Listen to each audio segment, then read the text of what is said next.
é a moral contemporânea. É a moral para ateus, é moral para agnósticos, é moral para a maioria das pessoas no ocidente da Terra. Só não é algo de natureza moral para os religiosos, especialmente nos Estados Unidos e de 6 anos para cá aqui no Brasil. Por quê? Porque o politicamente correto incide contra algumas das morais dos religiosos, especialmente no hábito religioso de condenar e mandar para o inferno todo mundo que tenha comportamento sexual diferente do comportamento preconizado pelos ditames, pelas doutrinas, pelos usos e costumes religiosos. E o politicamente correto proíbe você de se meter nessas coisas, mas proíbe também com categorias profundamente morais, não só essas coisas, mas uma quantidade enorme de outras. São etiquetas que se transformaram em dogmas morais. Porque, de um certo modo, de uma dada forma, nenhuma sociedade humana consegue existir sem estabelecer médias ponderadas de comportamento pelos quais elas julgam. Julgam mesmo. E julgam forte e impiedosamente. E são essas mesmas categorias pré-estabelecidas, preconizadas e canonizadas nos seus preconceitos, que, sendo estabelecidas, são praticadas e a partir delas os julgamentos são emitidos, e elas próprias, que são de natureza subjetiva na formulação e objetiva supostamente para a prática das pessoas, voltam-se contra nós mesmos, porque na maioria das vezes tem a ver com a proibição de que a expressão do interior, do coração, da emoção, do sentimento, da preferência, do gosto, da apreciação, sejam coibidos pela maioria que pensa de outro modo. Só que a maioria que diz pensar de outro modo, mantém dentro de si, de maneira latente, de maneira pulsante, e às vezes até de maneira escondidamente,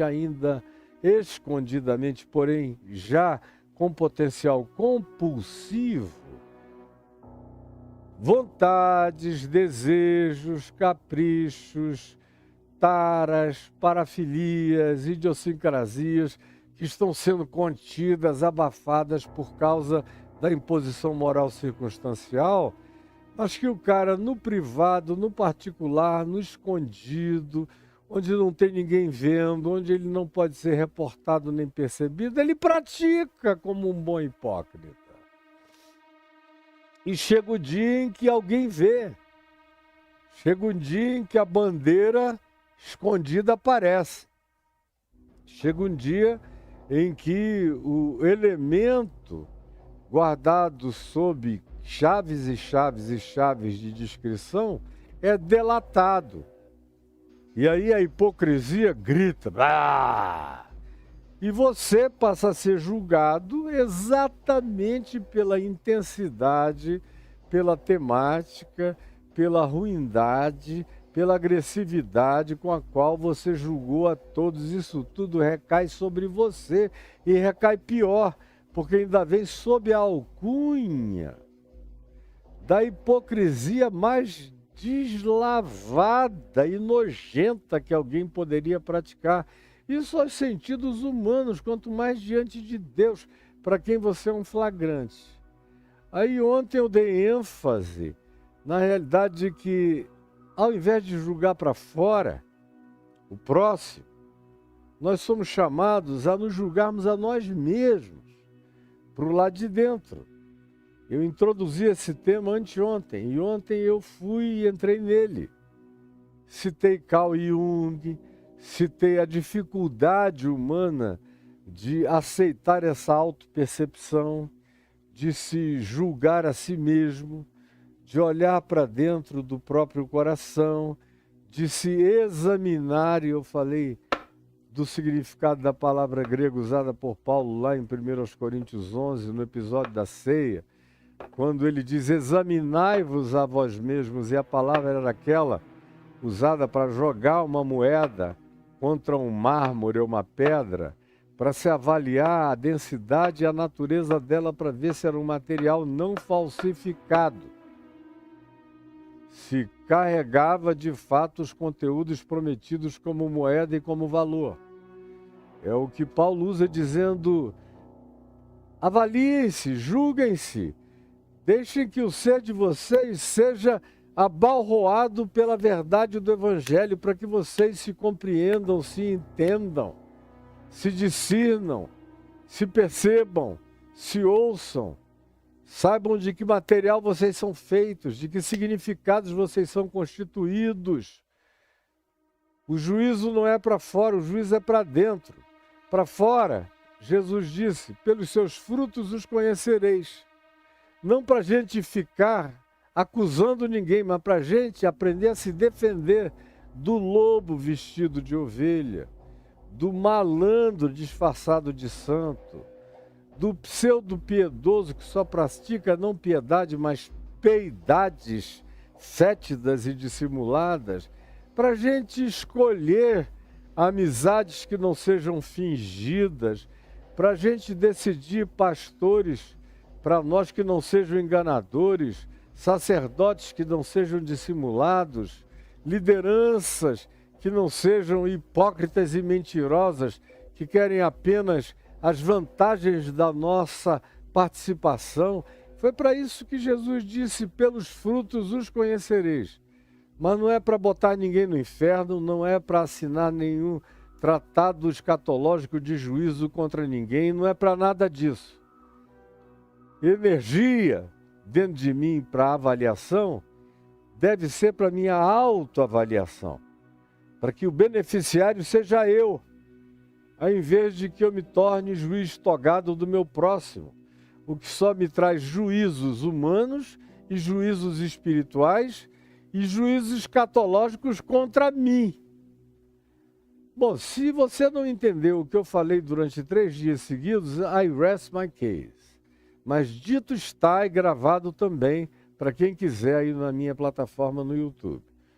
Na sequência desse não julgueis para que não sejais julgados, porque isso não é lógico, porque todos nós temos os nossos defeitos, temos os nossos pontos cegos, temos as nossas incapacitações cognitivas e de percepção, todos nós, não há ninguém que não as tenha.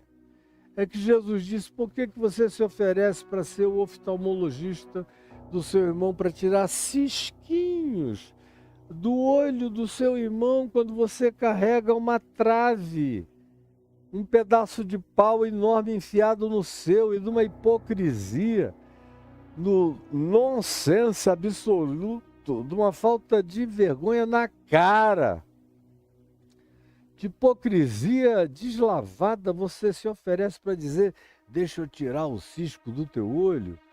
Jesus diz, parem com isso, vão primeiro cuidar de vocês, vão tirar as traves da cara de vocês, vão limpar a vida de vocês, a alma de vocês.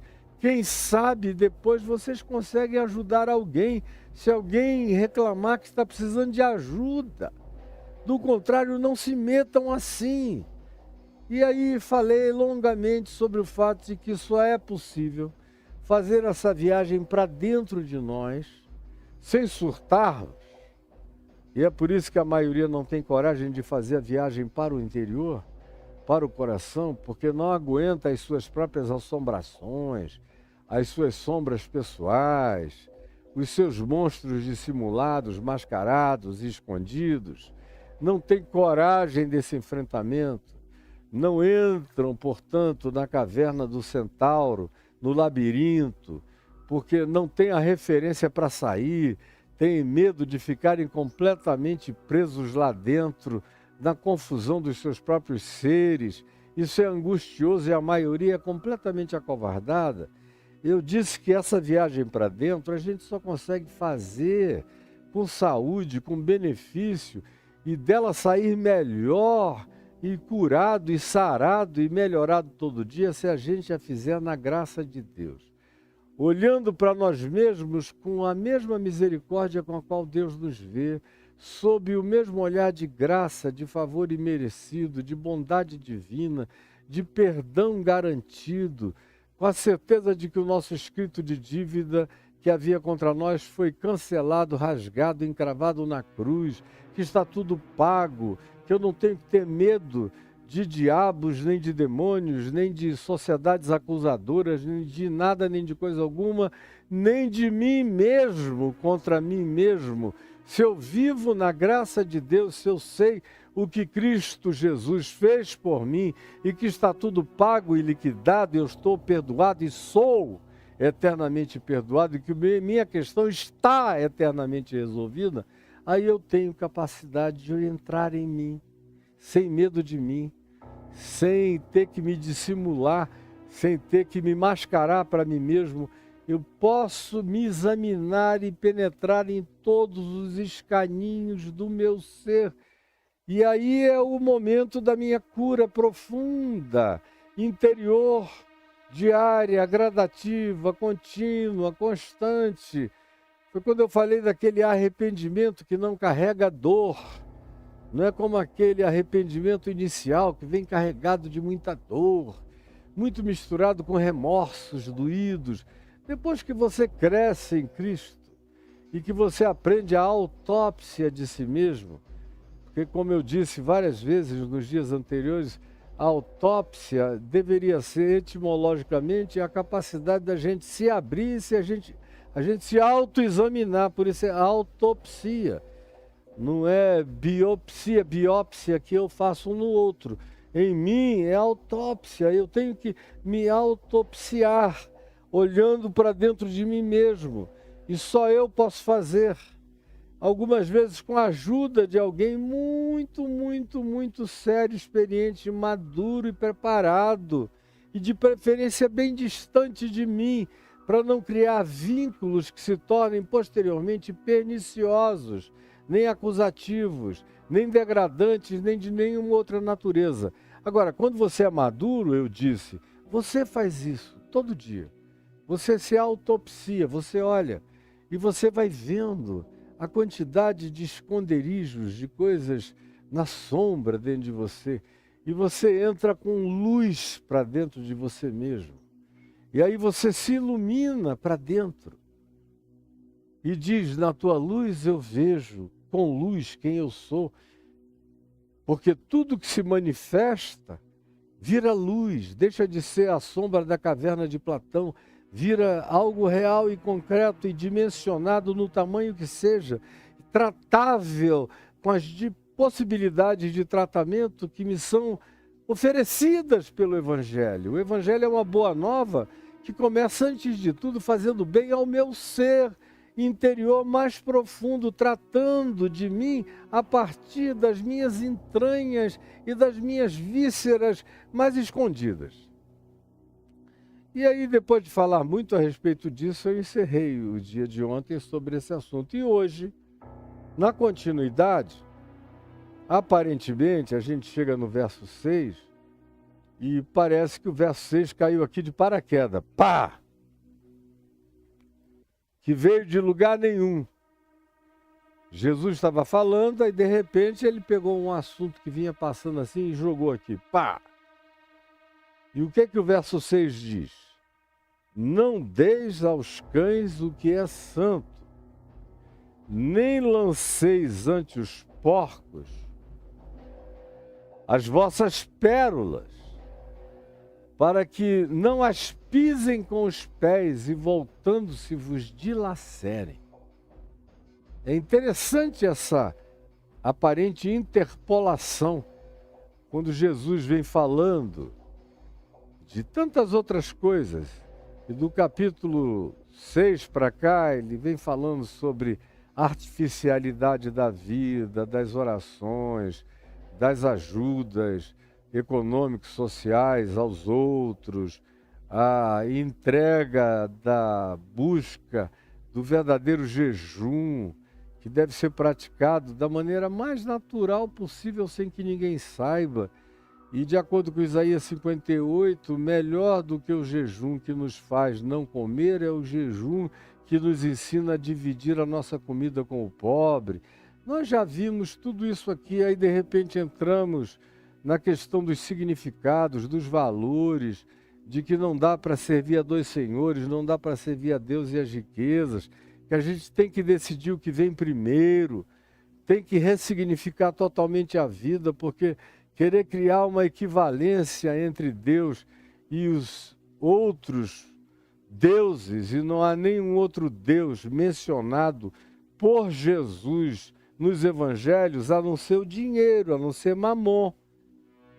Como eu disse a vocês, ele passa por um monte de divindades erigidas nos nichos de alguns altares pagãos de Israel, especialmente no norte do país, e não menciona nada. Não diz, vocês estão vendo esse Deus aqui, cuidado, amarre em nome de Jesus, ele não toca no assunto. E não faltavam esses elementos presentes no cenário do cotidiano dele, mas ele nem toca no assunto. O único Deus, o único ídolo, a única potestade concreta, materializada, que ele menciona é dinheiro, riqueza, poder, acumulação. E eu exemplifiquei dizendo que os 5 homens mais ricos do mundo, que têm bilhões de dólares, se todo dia gastassem juntos $1 milhão todo dia, levariam 470 anos para torrar a grana inteira. Enquanto isso, 5,5 milhões de indivíduos poderiam ser mantidos durante todos os dias da sua vida por esse dinheiro, que eles não sabem nem aonde enfiar, não sabem nem onde meter, mas a palavra é enfiar. Porque, de fato, é uma grana que sobra tanto que só enfiando. E você decide onde, mas é só enfiando. E aí Jesus, depois de falar isso, diz que uma das maiores causas de ansiedade tem a ver com essa questão do autossustento, de comer, de beber, disso e daquilo. Os que cultuam as riquezas já resolveram isso há muito tempo. Ou como diz Jesus na parábola ou na história daquele jovem rico, ele diz, quão dificilmente entrarão no reino dos céus os que confiam, os que colocam a sua fé no que adquiriram, no que possuem, quão dificilmente entrarão, porque aquilo vira um Deus para o coração. E se virar um Deus para o coração, ninguém pode servir a dois senhores. Aí Jesus, depois de falar desse assunto, e eu fui não acurado, como quem está dando uma aula num seminário para pessoas academizadas, não, eu estou tentando ensinar o Evangelho aos corações simples, que querem aprender para si. Uma vez que se falou disso, o verso 25 começou dizendo, por isso vos digo, não andeis ansiosos. Porque é inevitável que o amor ao dinheiro, a confiança no dinheiro, o ajuntamento de dinheiro, a obsessão pelo dinheiro, produza uma super ansiedade. Mais ansiosos dos que os que não têm hoje ainda para comer, não sabem ainda do que vão se alimentar, chegaram até essa hora do dia, 12:30, 1h, sem terem resolvido o problema, mais ansiosos do que esses são os que têm milhões e milhões e milhões e passam o dia pensando em como é que vão fazer para não perder, para não diminuir. Mas Jesus, conquanto já tenha falado acerca desses, de como a vida desses se transforma num inferno em existência, fala agora daqueles que não têm. E para esses, Jesus diz, não andem ansiosos com o que vocês vão comer, nem beber, nem vestir. E aí nós ficamos aqui alguns dias tratando disso, dando as razões pelas quais a ansiedade é totalmente alejante, paralisante, diminuidora do potencial produtivo, é ilógica, não nos ajuda, tira de nós toda a fé simples e implanta em nós uma incredulidade arraigada, um desespero materialista que não cessa e uma incapacidade de confiar na bondade, no cuidado, no carinho, na ternura de Deus quanto a fazer provimento para o nosso próprio sustento. E eu falei tantas outras coisas sem irrealismo, falando tudo com realidade, com pé no chão, sabendo que não ter o que comer e beber é uma dificuldade horrorosa e uma tentação terrível. Então não houve nenhuma irrealidade, está tudo guardado e gravado para você. Aí nós entramos 3 dias seguidos na questão do julgamento, de não julgueis para que não sejais julgados. Aí o contexto antecedente está todo na vigência. Não julguem o hipócrita que dá esmola com plasticidade hipócrita, dá uma vontade de julgar, de dizer que ele é um canalha, safado, hipócrita, mas não julgue. Deixa que ele tenha um juiz no céu que está vendo a mentira dele.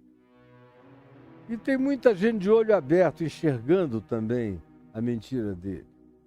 Ou aqueles que oram e praticam piedades para se exibir publicamente. Dá uma vontade enorme de desmascarar esses caras. Mas não faça isso, porque vai acabar voltando contra você. Deixe que ele é um flagrante da presença de Deus. E ele também é um flagrante da presença de muitos que não perderam ainda o bom senso, o discernimento e um mínimo de percepção e de cognição. E que os enxergarão.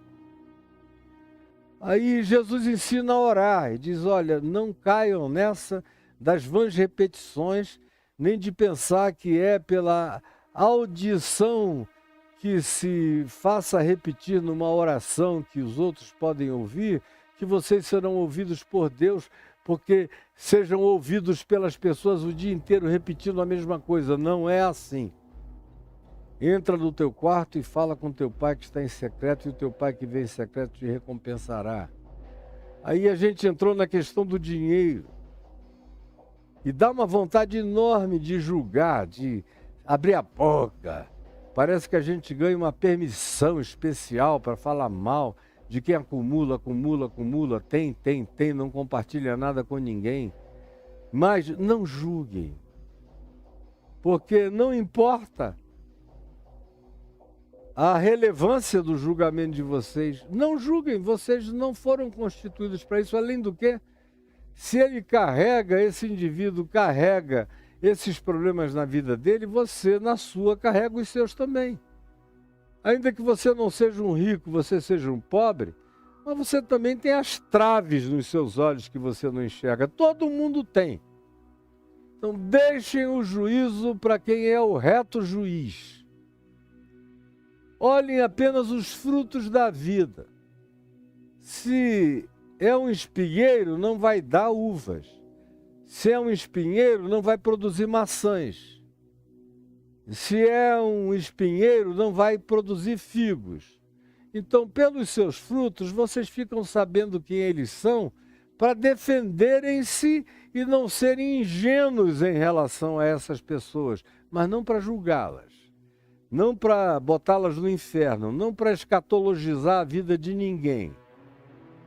Aí, como eu disse, aparentemente cai de paraquedas esse não deis aos cães o que é santo, nem lanceis aos porcos as vossas pérolas, porque porco não come pérolas, para que não as pisem com as patas. E uma vez que pisem, vejam que não é babugem nem material comestível, eles se voltem contra vocês e venham raivosamente, como os porcos conseguem ser animais perigosos e raivosos, dependendo de como sejam criados, em que ambiente sejam criados e como sejam estimulados, eles são poderosos. Os porcos da floresta, por exemplo, as manadas de porcos selvagens das florestas da minha terra, no Amazonas, aquelas manadas enormes, são perigosíssimas. O conselho que eu aprendi quando eu era criança, com meu pai, é: se você estiver no meio do mato, na floresta, e você vir uma manada de porcos do mato passando, saia da reta, se esconda atrás de uma árvore ou suba em algum galho alto e deixe passar todos. Não fique na frente, porque eles têm um poder de atropelar e devorar. Devorar, fazer um mal horroroso, despedaçar você em partes. Até os caçadores que saem para caçar esses porcos da floresta, esses porcos chamados do mato, eles só atacam, só ferem, só atiram no último da manada. Eles nunca atiram no primeiro. Porque se atirar no primeiro, a manada inteira corre da direção do tiro para devorar quem deu o tiro. Por isso até os caçadores experientes deixam a manada passar e atingem o último. Porque eles não têm, em geral, solidariedade para socorrer o que ficou para trás. Eles são para frente e devoradoramente para frente que eles andam e que eles caminham. Então Jesus está usando desse exemplo cruento da natureza animal e da natureza das coisas, dizendo, olha, não adianta pegar o que seja santo, o pão santificado, a comida santificada, oferecida a Deus, o alimento santificado que vai alimentar a vida da sua família, que é objeto da sua gratidão, e dá para os porcos, ou dá para os cães. Porque frequentemente eles estão querendo coisas mais viscerais, carne, osso, alguma coisa que tenha cheiro animal, que os atraia, que tenha conteúdo de tutano, que tenha enervamentos, para dar a eles a sensação de predatoriedade, com carne de preferência sendo oferecida. Então não pegue o pão santificado, o alimento santificado e ofereça aos cães, porque não é a preferência deles. E nem pegue as pérolas de vocês e deem aos porcos, porque eles vão pisar e vão ver que não é comestível e vão ver o que é que há de comestível do lado, e o que há de comestível do lado é você com suas pernas de carne gostoso para os porcos, e a manada inteira vai correr em cima de você e vai te devorar. Jesus é de um realismo implacável nas coisas que diz e irretocável naquilo que afirma. Agora, por que do nada, entre essa temática toda que ele vem falando, ele diz, não deis aos cães o que é santo, e nem ofereçam as vossas pérolas aos porcos, porque não terá valor. E vai fazer com que eles se voltem contra você. Essa ideia de se voltem contra você começa aqui no capítulo 7, versos 1 e 2. Não julgueis para que o julgamento não se volte contra você. Porque, em geral, o nosso julgamento vai para os porcos e para os cães. Aí você fica na frente de porcos e de cães julgando. Eles não têm escrúpulo. Eles não estão nem aí para o que você possa ter de valor, de significado, de importância, de verdade, de sentido, de lucidez. Nem aí. Eles vão se voltar, eles têm outra natureza, é canina selvagem, são verdadeiras hienas, são como porcos selvagens. Não adianta, nem perca seu tempo, se volta contra você, e se volta já, e se volta imediatamente. E vem com as mesmas categorias, você ofereceu um juízo que vai ter na sua provocação o elemento justificador para que você seja engolido e devorado vivo. Assim como também não deis aos cães o que é santo, Não deis a esses que eventualmente são o objeto de juízo eventual de vocês, aquilo que, por mais santificado que possa ser como pensamento, para eles é apenas uma provocação que vai trazer todo o ódio animal e predatório deles contra a existência de vocês.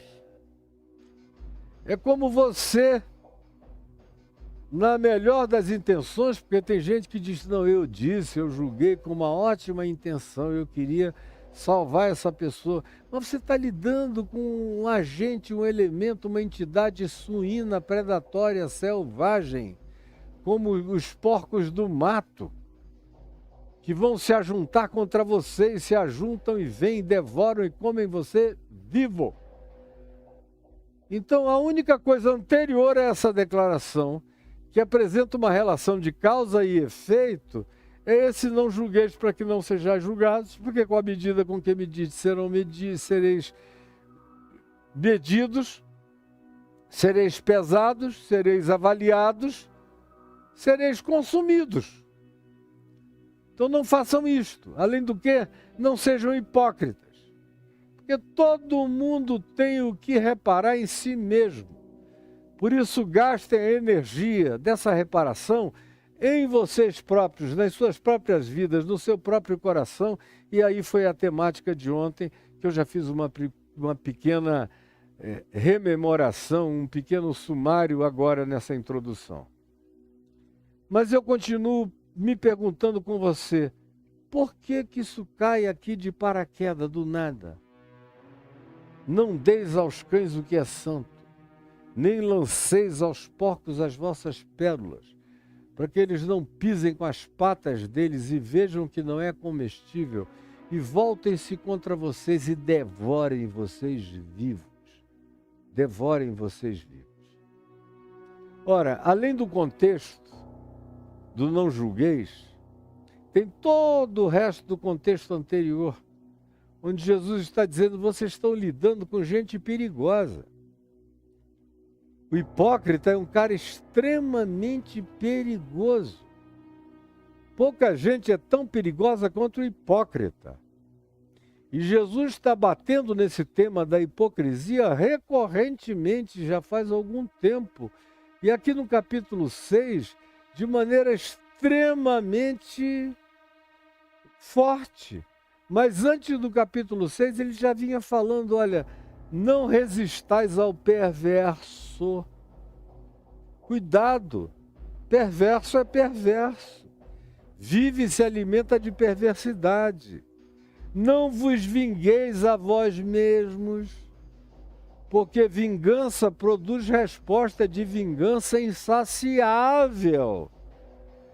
Aquele que foi objeto de uma ação vingativa da sua parte, se sentirá ungido, untado, validado, para comer você vivo, como um porco do mato, como um cão raivoso. Aí ele entra no tema explícito da hipocrisia. Foi a hipocrisia que matou Jesus, foram os hipócritas que ergueram a cruz. Não tem gente mais perigosa, mais caninamente raivosa do que o hipócrita. O hipócrita é o diabo, é o substituto de Satanás. Satanás tira férias onde tem muito hipócrita.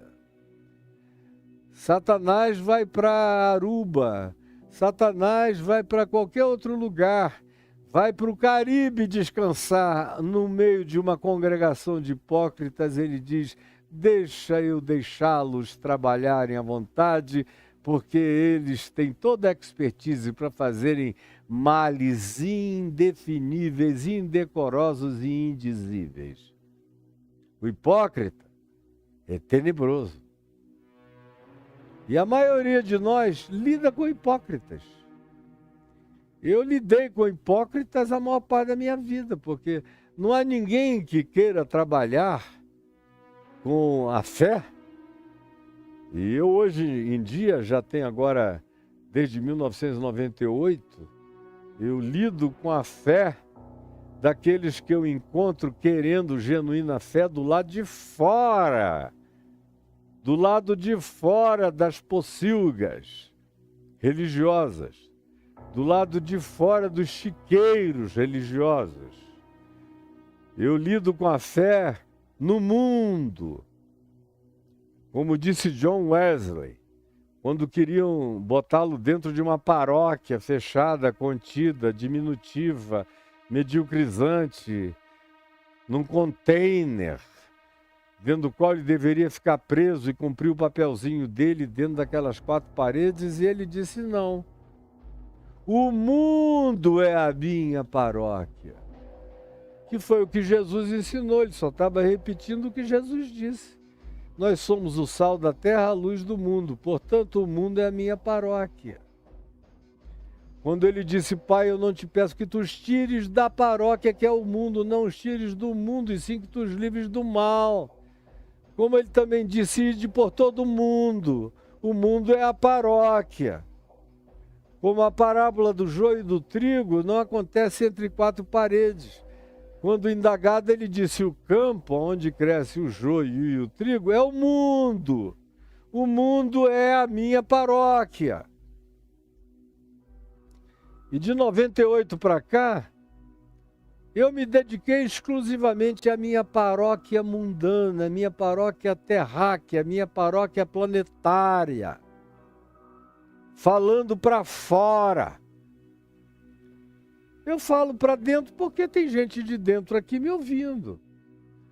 Tem milhares de pessoas do lado de dentro que vivem aí nesse rodízio de Meca, em volta da Caaba, rodando em volta da Caaba evangélica ou católica de dia e de noite, com as suas preces.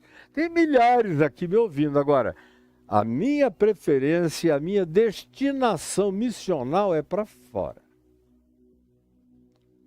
É para aqueles que nenhuma igreja, nenhuma religião alcançarão jamais.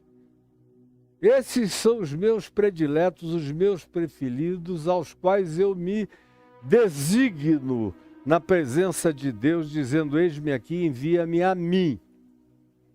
E vou.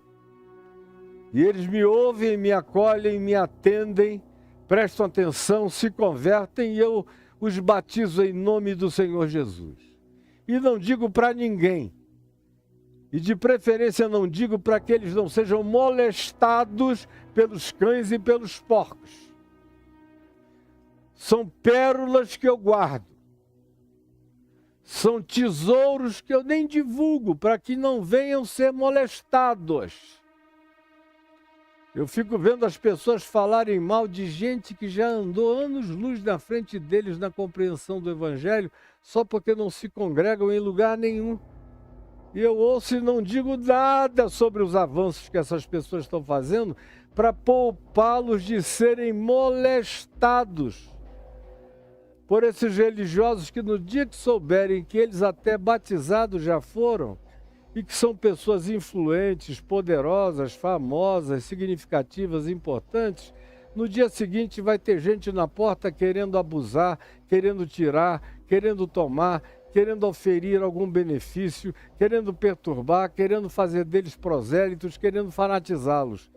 E eu os poupo, os defendo e os protejo, como quem pega pérolas e não dá aos porcos. Como quem pega o que é santo e não dá para os cães. Isso é só um aspecto do que eu particularmente faço numa ilustração singela. Mas voltando aqui ao texto, Jesus está dizendo, olha, essa temática toda, eu estou ensinando a quem quer ser meu discípulo, para que vocês guardem como prática pessoal de vocês, para a vida de vocês, no cotidiano de vocês.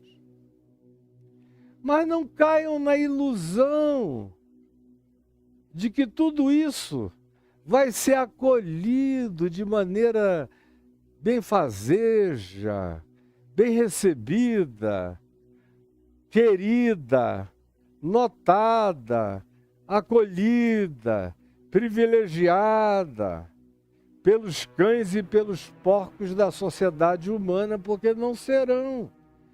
Tem gente que não gosta de bondade, tem gente que não gosta de perdão, tem gente que não gosta de misericórdia, tem gente que odeia graça, tem gente que, de fato, tem uma natureza contrária a todos os tesouros da riqueza do Evangelho.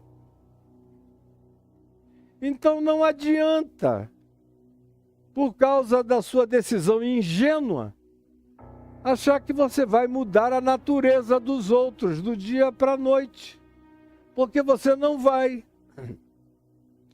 Então, até em relação às maiores preciosidades da sua compreensão, do seu discernimento e do Evangelho, tenha cuidado com os hipócritas. Porque eles é que têm esse poder extraordinário de pegar o que haja de melhor, de mais bonito, de mais singelo, de mais doce, de mais puro em você e a partir disso devorarem você vivo. Esses hipócritas que estão à nossa volta adoram ver e encontrar um ingênuo, cheio de bons valores e significados do coração, mas ainda totalmente desprevenido para a maldade, especialmente para a maldade que habita a hipocrisia religiosa. Tem hipocrisia em todas as dimensões da vida. Mas a hipocrisia religiosa é incomparável porque ela é praticada em nome de Deus, o que dá a ela algumas prerrogativas de maldade profunda e abissal que muitas outras formas de hipocrisia não possuem, porque são hipocrisias descaradas, feitas em nome da política, em nome do partido, em nome do interesse imediato, e vão sendo praticadas. Agora, essa feita em nome de Deus, que termina com um pedido para fazer oração, e saem dali daquela sala dizendo, oba, a gente vai comer esse cara vivo, como eu já vi em tantos lugares. Eu já vi, por exemplo, em vários lugares, em dezenas e centenas de lugares, mas eu nunca me esqueço de uma delas, onde eu fui chamado por um candidato presidenciável à presidência da República que queria me fazer uma consulta. Queria conversar comigo uns tempos. E quando eu cheguei na antessala do escritório da campanha presidencial dele, em São Paulo, estavam lá vários líderes evangélicos brasileiros conhecidos. Eu era o presidente da Associação Evangélica Brasileira. E aqueles caras, supostamente, estavam todos eles vinculados a essa organização que reunia 65% de todas as igrejas evangélicas do Brasil, estavam vinculados a ela e que me tinham como presidente da instituição. E aí eu entrei na sala, ouvi o que o presidenciável tinha a me dizer e guardei o que ele me falou. Quando eu saí, esses líderes que estavam lá fora pediram para me levar ao aeroporto de Congonhas, num carrão bonitão, de marca, de grife. Aí me levaram. Um chofé na frente, eu ao lado do motorista, e atrás tinha uns 4 deles sentados, de denominações conhecidíssimas, eles são os presidentes delas. Mas os caras são tão cara de pau, são tão caninos, são tão porcos perversos e devoradores e predadores, que na minha presença, sabendo de que natureza eu era, como eu me tratava e como eu tratava tudo, e o que eu advogava e o que eu preconizava, mesmo assim eles não tiveram o menor pudor de dizer, poxa, que maravilha, a gente entrou, fez uma oração com esse idiota e cada um de nós está saindo daqui com $300 mil no bolso. Isso foi em 1994, onde $300 mil valia muito mais do que $300 mil valem agora. Quem são esses seres? Se não cães e porcos. E eu ali tentando oferecer o evangelho do reino, os princípios do reino, a bondade de Jesus, a ética de Cristo. Para eles, na realidade, não passavam de cães perversos e de porcos selvagens. E você só fica se expondo. E eles ficam aprendendo cada vez mais como é que conseguem te comer vivos, te devorar vivos. A gente já sabe como esse cara é e agora, na primeira oportunidade, a gente devora ele inteiro. Como tentaram fazer, como com efeito, fizeram de tudo para realizar, eles só não sabiam que a minha casca era grossa. Muito mais grossa do que eles podiam imaginar. E que quebrava o dente deles me dar uma dentada. Mas o que Jesus está dizendo é: tomem cuidado com toda essa ambiência. Porque eu venho falando de gente sem pudor. E de gente sem amor. E de gente que tem outros significados, que tem outros valores. Que dá importância a outras coisas. E que trata a vida com hipocrisia, com mentira.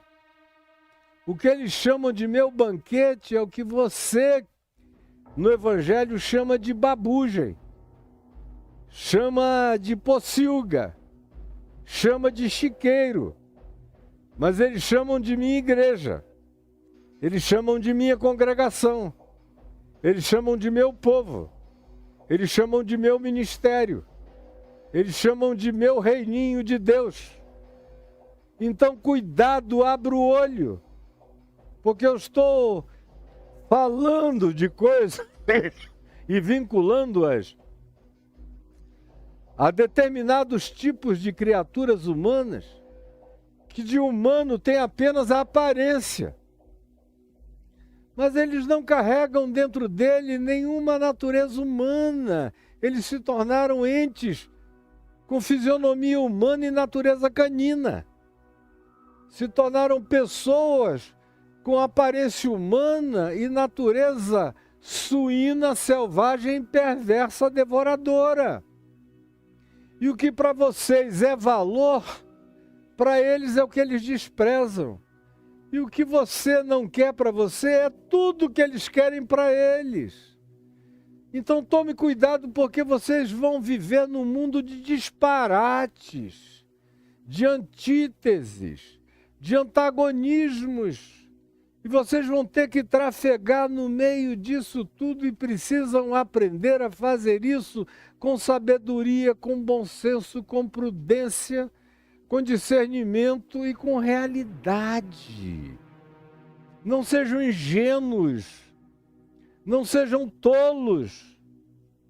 Aquele que tem muito e tem demais e cultua o que tem, e chama de meu Deus e de minha confiança e de minha estabilidade aquilo que possui, está disposto a fazer qualquer coisa para não perder nada, e você é só um detalhe no caminho. A mesma coisa com os religiosos hipócritas e plásticos, como eu chamei quando eu falei aqui no capítulo 6. Tomem cuidado, eles são insensíveis. A mesma coisa com aqueles que se vingam. A mesma coisa com o perverso, que é cheio de imposições obrigatórias em relação às quais eles punem com violência, com maldade, com conspiração perversa, com laços e com dissimulações que destroem você. Abram o olho. E a mesma coisa com a ingenuidade do juízo. Não pratiquem juízo de nenhuma natureza. Primeiro, por sabedoria. Segundo, porque ninguém está adequado. Terceiro, porque não é prerrogativa de vocês. Quarto, porque todo mundo pode ser julgado de volta. E quinto, porque a prática do juízo produz hipocrisia. É alguém com uma trave no olho querendo tirar o cisco do olhinho de alguém. E quando você se oferece para essa tarefa, você se dessensibiliza e você se torna um hipócrita quanto mais. E aí você perde a sensibilidade, perde a sabedoria, perde o bom senso, perde o cuidado, perde a prudência, perde tudo. E aí acaba sendo desses tolos. Vira um bobo. O que Jesus está dizendo é: não sejam bobos. Não sejam tolos. Não se vulnerabilizem. Não acreditem que a vulnerabilização de vocês não será usada de maneira perversa por eles. Eles usarão. Eles virão impiedosamente contra você. Por isso, escolha. Escolha suas amizades. Escolha suas intimidades. Escolha quem pode ter a gravidade de compromisso enraizado, humano e honesto para conter e para guardar qualquer das suas confidências. Escolham bem os seus amigos. Escolham quem vocês botam para dentro de casa.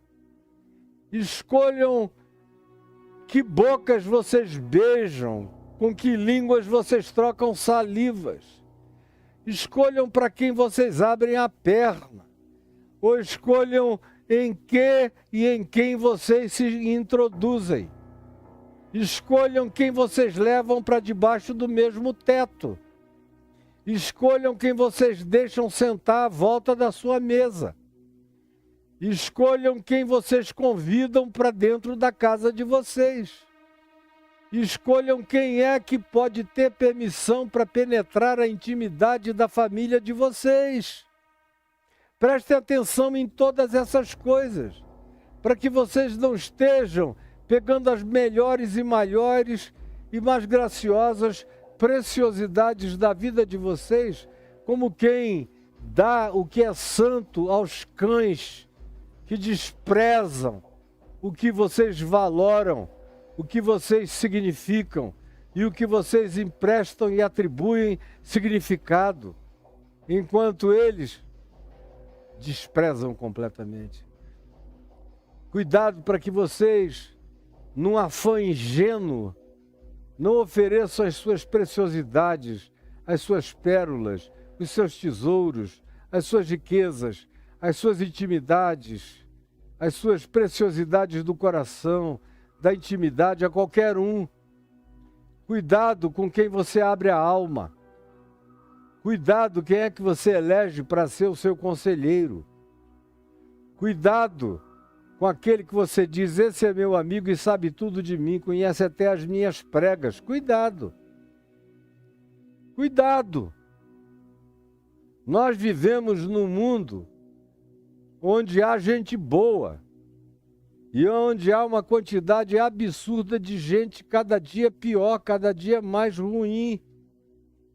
Porque com todo realismo foi Jesus que disse, com a multiplicação da iniquidade, o amor vai se esfriando de quase todos.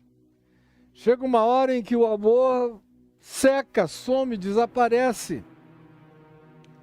E aonde não há amor, a vida se torna completamente vivida num lugar perigoso. Aonde a iniquidade cresce, os seres do amor precisam se tornar atentos, prudentes, vigilantes. Cuidado com a ingenuidade. Cuidado com os julgamentos de primeira aparência.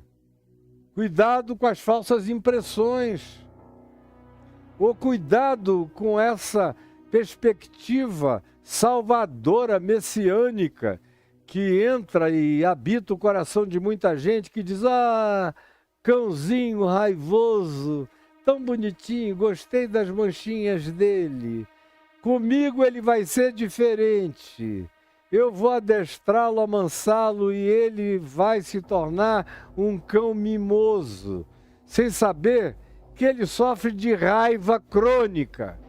Ele vai te devorar, ele vai te comer, ele vai te morder, ele vai te contaminar, ele vai te fazer mal. Cuidado!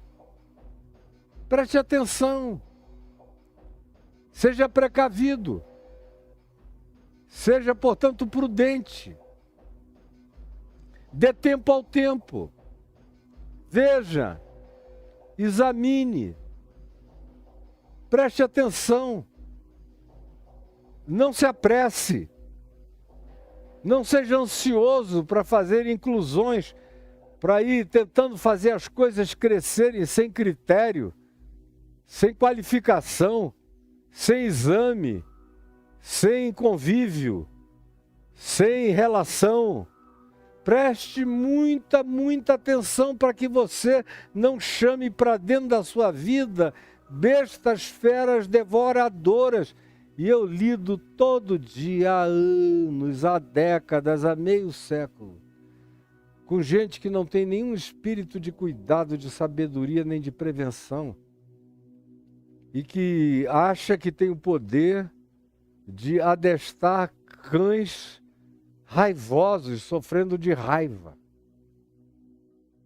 E que se forem meiguinhos com eles, eles serão meiguinhos de volta. Não serão, quem diz é Jesus. Não sou eu, quem diz é Jesus. Ninguém amou mais do que ele. E quem diz isso é ele. Porque, como diz o apóstolo João, ele, Jesus, não se confiava a ninguém, porque ele bem sabia o que era a natureza humana. Isso é uma expressão poderosa, usada exclusivamente no Evangelho de João, pois Jesus mesmo não se confiava a nenhum deles, pois bem sabia o que era a natureza humana. Eu vou repetir para você. Pois Jesus mesmo não se confiava a nenhum deles, pois bem sabia o que era a natureza humana.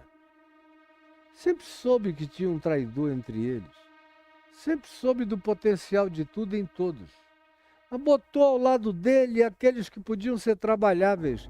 E até o traidor foi um indivíduo que, como traidor, se comportou maravilhosamente bem até o final. E ainda é melhor aquele traidor do que os pastores contemporâneos, que traem, negam, roubam, afanam, não se arrependem nunca, não tem nem a dignidade de um bonito suicídio. De tão endurecidos, empedernidos e endiabrados que se tornaram, que já não são nem tocados de remorso, quanto mais de arrependimento. De tão piores do que Judas Iscariotes que se tornaram. Então Jesus diz, cuidado, não deis aos cães o que é santo, nem lanceis aos porcos as vossas pérolas, porque eles não dão valor para evangelho, para amor, para bondade, para misericórdia, para os segredos da alma de vocês. Eles publicizam. Eles pisam, eles vandalizam, eles destroem. Não se abra com esses porcos e nem se exponha aos cães raivosos. Eles são indomesticáveis, eles são inconversíveis. Eles são incapazes do convívio natural, saudável e carregado de significado humano, que é o que vocês estão procurando. Cuidado! Eles não dão valor a nada disso. Aí eu fico vendo as pessoas. O cara traiu a mulher dele, se arrependeu horrivelmente. Aí procura um pastor cão. Aí diz, pastor, eu fiz o que eu não devia, eu traí a minha mulher. Se o cara não tiver um dízimo gordo, grande, não der muito dinheiro para a igreja, o tratamento é diferente. Se ele der muito dinheiro, o cara diz, não diz nada para ninguém, isso acontece com todo mundo, até comigo também.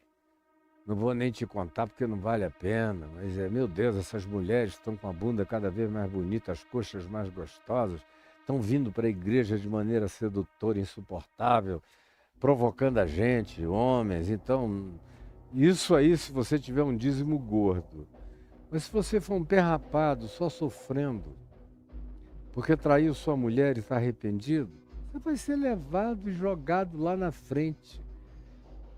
Vai ser comido vivo pela congregação. Vai ser destruído. Quando é uma mulher que vai e abre o coração, e diz: ai, meu pastor, eu traí o meu marido e foi uma mulher bonita, gostosa, sedutora, sensual, mesmo que ela esteja totalmente arrependida. Olha, não raramente, não raramente hoje em dia, para cada 10 mulheres lindas e gostosas que fazem uma confissão dessa para um pastor num gabinete, 5 acabam sendo comidas pelo cara que ouviu a confissão. Eu tenho visto mulheres que vão se casar na igreja e o pastor olha para ela, vê o decote do peito, quando ela vira de lado para trocar a aliança, vê a protuberância da bundinha, vê isso e vê aqueles, meu Deus, que mulher gostosa. Aí logo depois do casamento se oferece: ó, minha filha, tem conselhos que eu quero dar para o seu marido sozinho, conselhos que eu quero dar a você sozinha, sem ninguém. Quando você puder, passe aqui. E olha, não raramente eu já vi, depois fui procurado pela mulher que me diz: eu acabei indo e transei com o pastor no sofá do gabinete. Não deis aos cães o que é santo, e nem ofereçais aos porcos as vossas pérolas. Não é porque o cara faz orações na praça, grita, ou diz que é piedoso, que está fazendo jejum, estou fazendo jejum. Deve ser jejum intermitente, onde ele come de 2 em 2 horas. Como eu vejo alguns aí dizendo que estão jejuando, vou jejuar até o fulano não ser eleito para o Supremo Tribunal. Jejum porcaria nenhuma, é jejum do ódio. Como diz Isaías 58, é jejum para cuidar dos seus próprios interesses odiosos e odientos. Não confie nisso. Pare de ser bobo, é o que Jesus está dizendo. Abra seus olhos. Você está lidando e vivendo num mundo onde a grande maioria carrega a natureza predatória. Não é para você virar um neurótico, angustiado, paranoico, mas é para você aprender a viver com sensatez, com bom senso. Não é porque você faz parte de uma congregação que você pode sair abrindo o coração para todo mundo. Cuidado! Hoje em dia, especialmente, tem alguns poucos santos lá, o resto é povo da mentira, do engano e da dissimulação e da hipocrisia. Cuidado! Se proteja, se defenda. E não externe os seus juízos. Você não deve julgar. E menos ainda externar. Se porventura você julgou, trabalhe a sua mente, como eu falei nos últimos 3 dias, nos dias anteriores, para que a sua própria mente se purifique disso. E muito menos ainda externalize isso em qualquer direção. Porque numa comunidade de cães e de porcos ferozes e predatórios, isso vai se voltar contra você. Quem vai ser comido vivo é você. Isso aqui é evangelho também. É Jesus nos ensinando as cautelas da sabedoria da Boa Nova. A Boa Nova também me acautela. A Boa Nova também me ensina discrição. A Boa Nova não me ensina apenas a não julgar, mas me ensina também a me proteger do juízo dos outros. Como eu aprendi com meu pai, quando vinham aquelas pessoas indiscretas para cima dele e de mim, lá em Manaus, quando eu comecei a pastorear bem novinho, há 50 anos passados, ou 49 anos, ainda bem novo.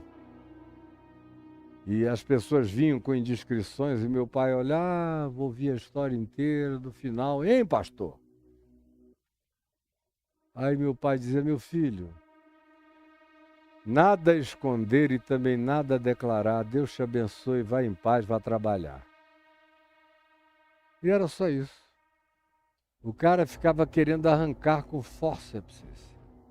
coisas, o senhor viu dizer, o senhor soube, reverendo, o senhor isso e aquilo, papai ouvia. Depois dizia, olha meu filho, nada a esconder, também nada a declarar. Agora chega, levante e vá trabalhar. Isso é aprender a não dar aos cães o que é santo. Isso é saber não dar as pérolas aos porcos.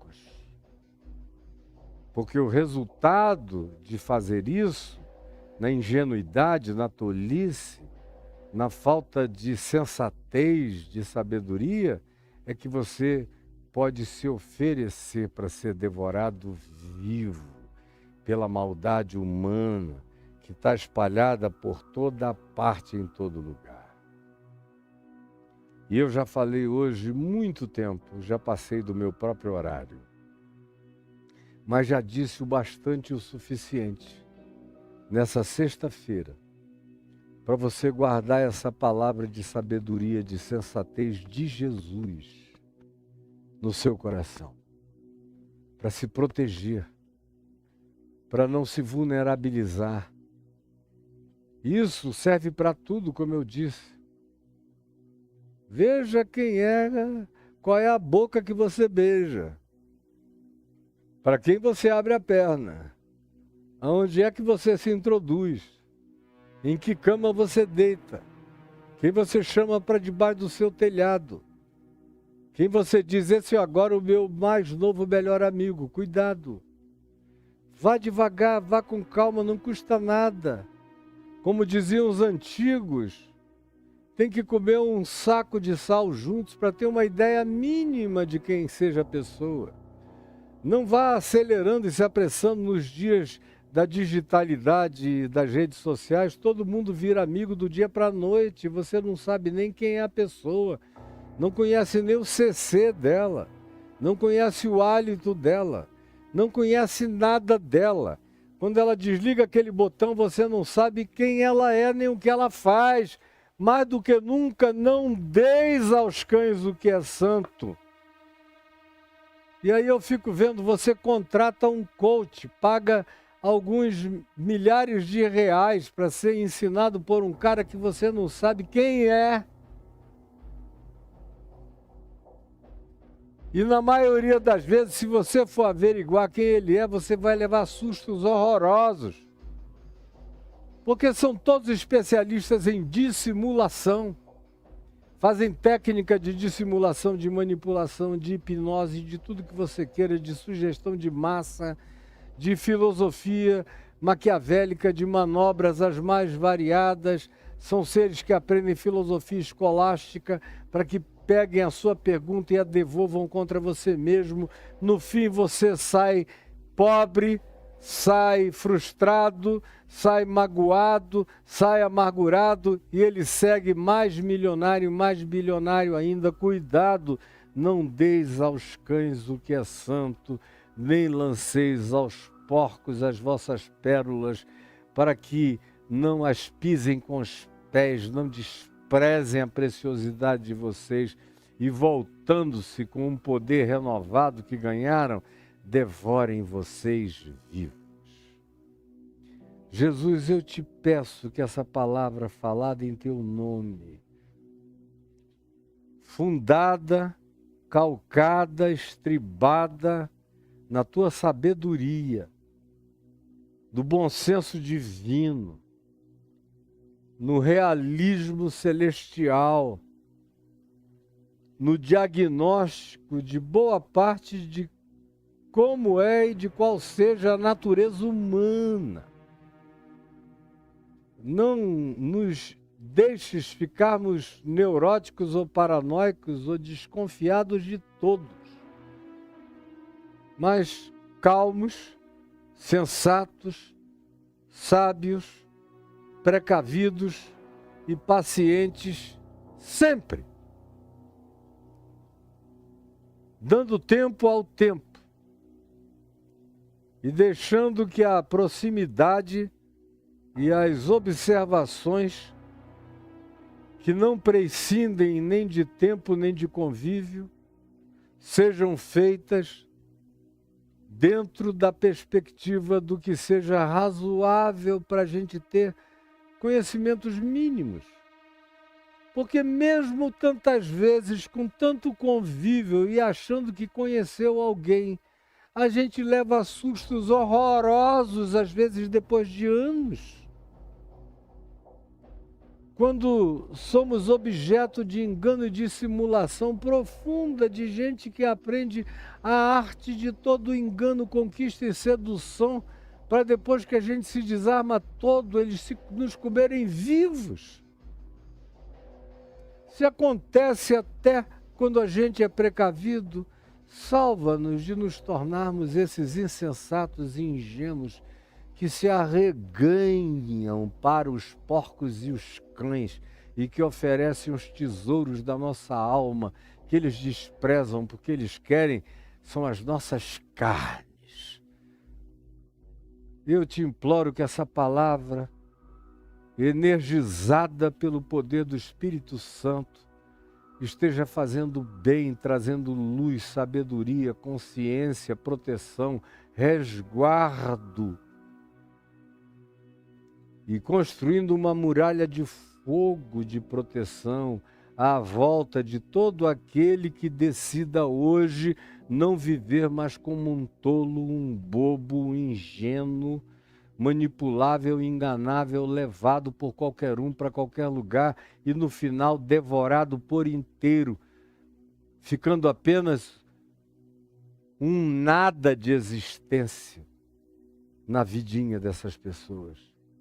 É o que eu te imploro que tu faças, ó Espírito Santo, agora, no coração de todos nós e de todo aquele que com boa vontade esteja me ouvindo e acolhendo a palavra do Evangelho. Eu peço isso em nome de Jesus, que disse que tudo quanto pedíssemos em seu nome, ele responderia, eu peço em nome dele. Em teu nome, Jesus. Amém e amém.